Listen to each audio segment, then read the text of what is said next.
오는 2학기부터 유초, 중, 고등학생들이 매일 학교에 나갑니다.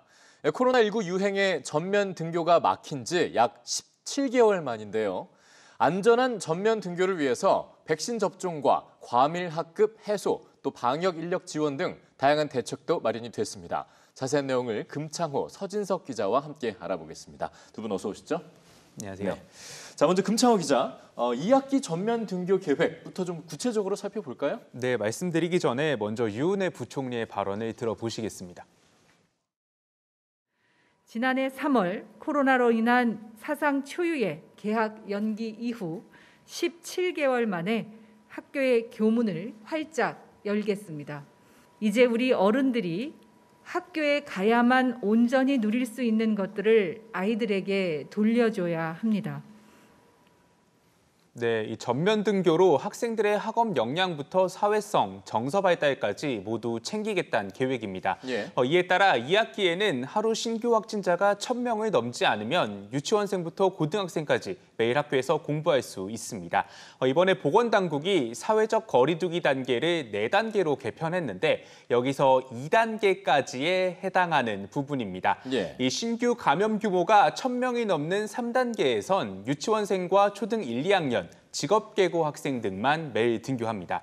신규 확진 규모가 1,000명을 넘었던 적은 지난해 말뿐이어서 지금 추세가 유지된다면 매일 등교에 걸림돌은 없을 것으로 보입니다. 예. 교육부는 우선 안전한 전면 등교를 위해 7월부터 2학기 시작 전까지 교직원과 고3 학생의 백신 접종을 마무리할 방침입니다. 네, 전면 등교가 필요한 건 모두가 알고 있는데, 자, 지금까지 일단 구체적인 방향을 좀 보면 백신 접종을 맞을 수 있는 학생들이 고3까지밖에 되지 않지 않았습니까? 그러다 보니까 아무래도 자연스럽게 거리 두기가 중요한 문제인데, 자, 지금 교육부에서는 어떤 대책을 갖고 있습니까?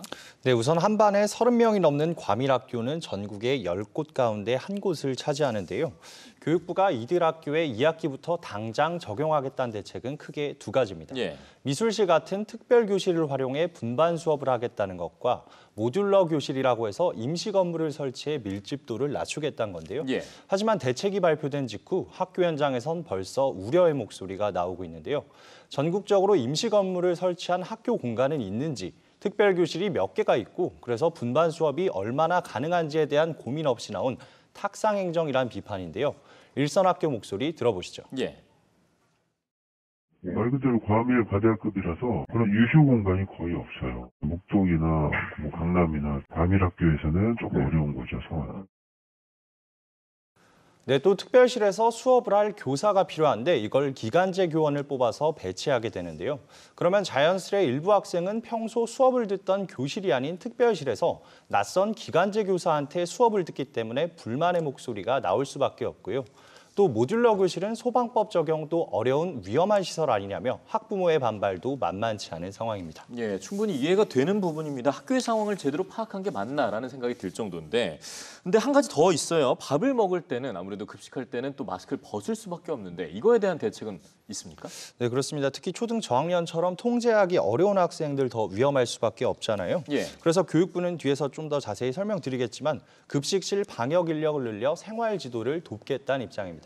그리고 지정 좌석제 운영과 급식실 칸막이 설치를 통해 감염 우려를 줄이고 전면 등교 초기엔 간편식까지 고려해 밀집도를 낮추기로 했습니다.